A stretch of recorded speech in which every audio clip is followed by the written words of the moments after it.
This is the Pixel 7 Pro, the latest and greatest flagship from Google this year. And I've been using this for more than 2 weeks, and there are a few things that I need to talk about this phone seriously. If you are planning to buy a new flagship device, then watch this video till the end because it might change your opinion about this phone. If you don't know me yet, well, I'm your host Arnav and you are watching Tech Arena, and let's get to the Pixel 7 Pro's review.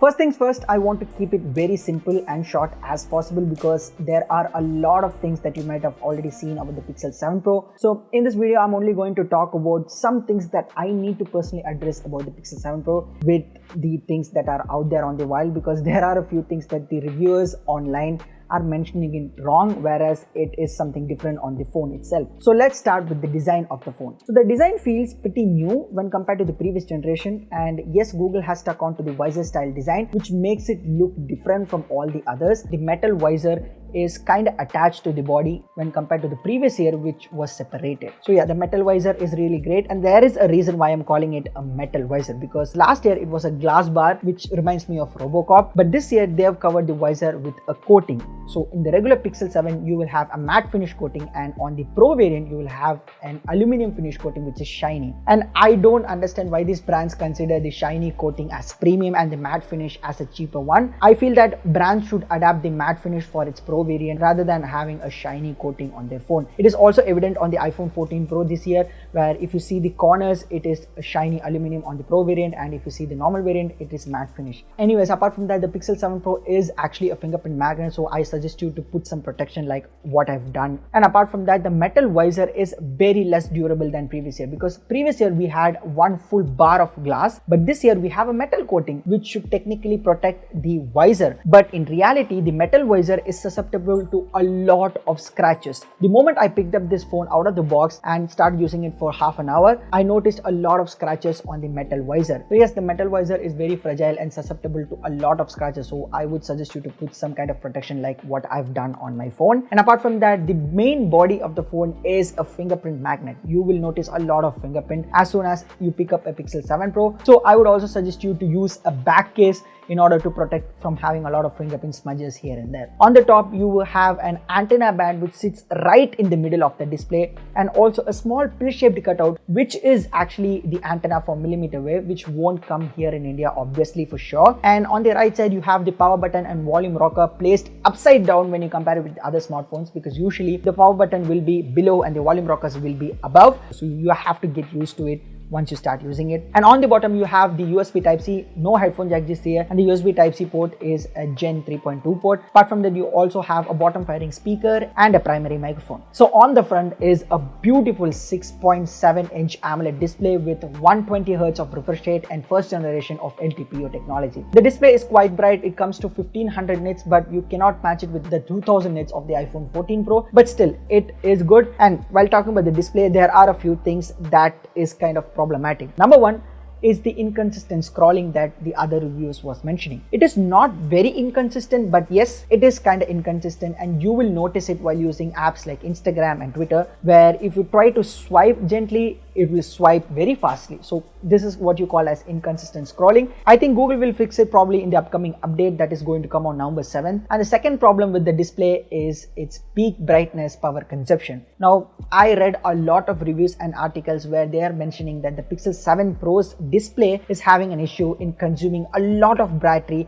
when used at peak brightness or the max brightness. So it seems that the Pixel 7 Pro's display is consuming around 6 wattage of power while used in max brightness, which results in a lot of battery drain. Now, these excessive power draw issues can be easily fixed via a software update, but for now, yes, I've tested it. At peak brightness, it consumes a lot of battery, so having the adaptive display and using it outside in the sunlight won't help you to save a lot of battery like the other smartphones. So you have to wait until another software update to fix the display issue on the Pixel 7 Pro. Apart from that, you don't have any tinting issues or any other display issues like you faced on the Pixel 6 series. So the display is really good. Watching any content makes it really immersive. Although the chin on the bottom is kind of big and not very equal in all the sides, but yeah, it is what it is. Apart from that, the display also supports HDR, so you can view HDR content content on any OTT applications including YouTube. So yeah, the display in general is really great, one of the best on Android smartphones, but there are a few issues like inconsistent scrolling and the power consumption, which I believe that Google will fix it in the upcoming software update. Oh yeah, while talking about the display and the design of the phone, I almost forgot about the in-display fingerprint scanner. And is it fast this year? Well, it is definitely fast,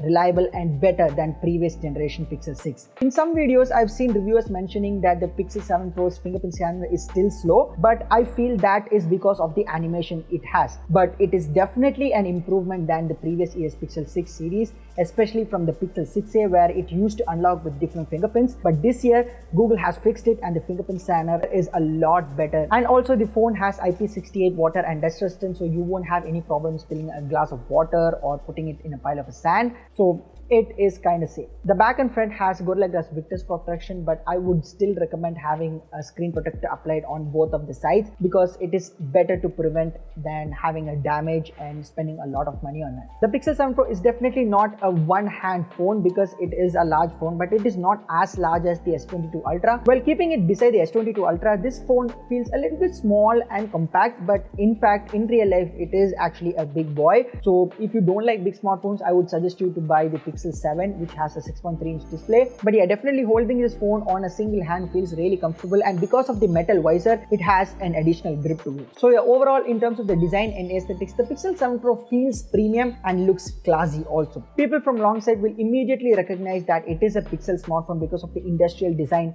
that Google has given for this phone. Now let's talk about the performance of this smartphone, because this is where clearly it disappoints you if you're looking forward for a powerhouse kind of a smartphone. Now, Google never intends to make a phone that is having a lot of a raw performance in playing games and rendering videos, a lot of stuff. Google's intention is to make a smartphone with optimal power and a lot of smart features. And that is what Google is excellent in, software magic, right? So this phone is definitely not a powerhouse. You can play all the AAA titles in its highest settings, but stability is a question mark. You will have a lot of frame drops here and there, and the heat generation is there, but it is not as bad as the previous generation. Of course, the phone gets pretty warm while using a lot of camera and also playing some games, but the thermal efficiency in this phone is good, so it cools down real quick. The processor that powers this phone is the Tensor G2, which is similar in performance with the Tensor G1 in comparison. The Tensor G2 is also made in the 5nm Samsung architecture. So yeah, they have just upgraded the cores and changed the GPU. Apart from that, there's nothing big or a performance leap in the Tensor G2 when compared to the Tensor G1.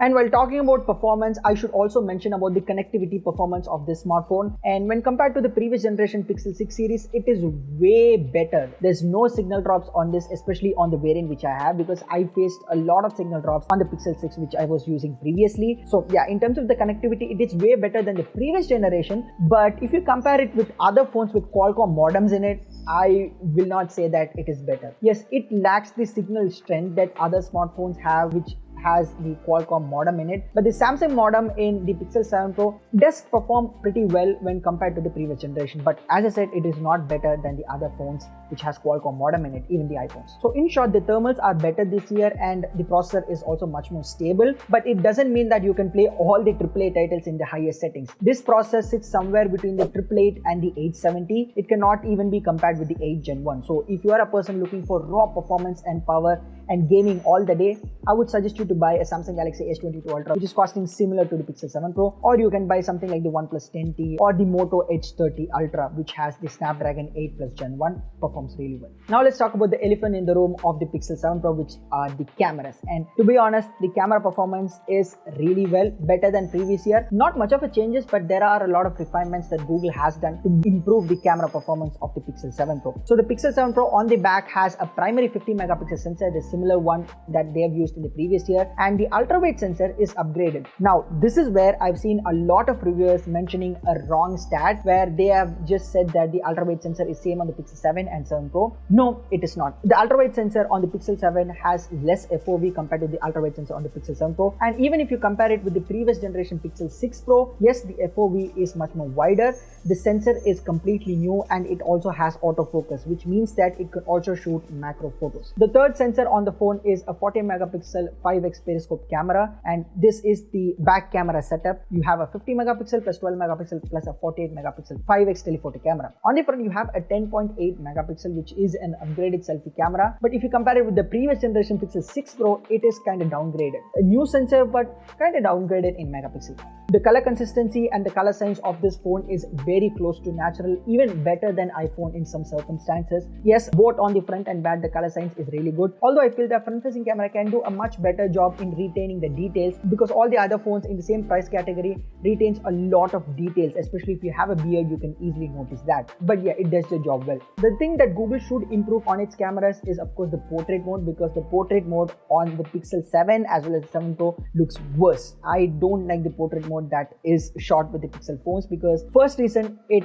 already crops the photo. The second reason, there's less of the details. Yes, it looks good while you see it on the display of a phone, but if you take a look at it on a bigger display, it is way worse. I think Samsung and Apple does a better job in terms of portrait photography. Apart from that, Google has also used the sensor cropping technology, which iPhone also has, where it crops the sensor of the primary camera in order to get a much more detailed image than the digitally zoomed 2x. And this sensor cropping technology is also available on the 5x telephoto camera, which means that even if you take 10x photos, it is close to having details to an optical lens. The front facing camera is a wide camera, so you won't have any problems in taking selfies in a group. So in terms of photography, it is the best phone that I have ever used, period, because I've also compared it with the iPhone 14 Pro, and in most situations, the photos taken with this phone comes really well. So yes, I agree on DxO Mark making the Pixel 7 Pro as the world's best camera phone. Yes, it is great for photography. But when it comes to videography, this is where the Pixel 7 Pro's performance takes a toll, which I can say in comparison with the iPhone. Yes, on daylight, the Pixel 7 Pro can shoot 4K 60 FPS, and yeah, it can do 4K 60 FPS on all the lenses, whether it's the primary, ultra wide or the telephoto, and it can also switch between lenses while recording a video, which cannot happen on iPhones. And even on the front facing camera, 4K 60 FPS is supported. But as I said, the front facing camera lacks a bit of a detail when you compare it with the other smartphones, so that is something Google has to work on. During the night time, there is a lot of noise, which is a problem that was also there on the Pixel 6 series. So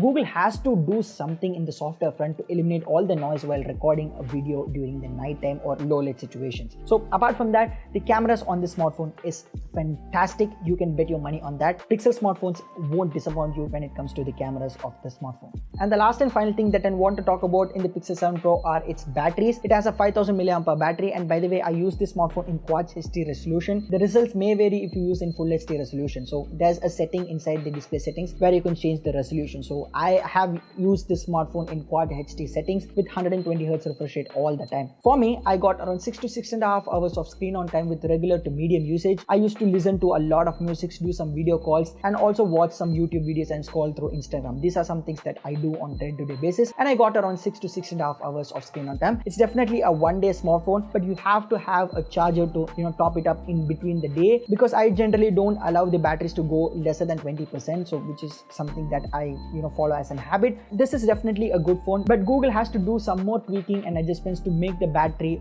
better. I think there are a lot of things that Google is trying to do with the Pixel 7 Pro to make it sound smartphone. It does a lot of things really well, like especially AI stuff where it can do live transcribe very precisely. It can also do something called as quick phrases where you can just say answer to answer a call or decline to decline a call. And apart from that, the AI suggestions on this smartphone is on point and precise. You will never imagine that is it a machine that's reading your mind. The AI suggestions and all those stuff is done by the Tensor processor, and that is what Google is aiming to do with its smartphone. So yes, I would recommend the Pixel 7 Pro for a person who's looking for a much more cleaner stock Android experience with some good camera performance. I can say that this is one of the best smartphones when it comes to smartphone photography on Android. It is on par with the iPhone 14 Pro. So I would definitely recommend this to a person who's looking for a phone with a good software and good camera. What about a person who's already using the Pixel series device, whether it's a Pixel 6 or 6 Pro? Well, I was a Pixel 6 user, and coming to the Pixel 7 Pro, I feel there's a lot that has been changed, especially in terms of the connectivity, the fingerprint scanner. The performance in general is better in the Pixel 7 Pro. So I would definitely recommend you to upgrade your Pixel 6 series, especially if you're in India. You have to upgrade to the Pixel 7 series, because with the Pixel 6 series, you don't know what's the status of 5G, whether it will support or not. But if you have the Pixel 7 series, yes, it will come with 5G update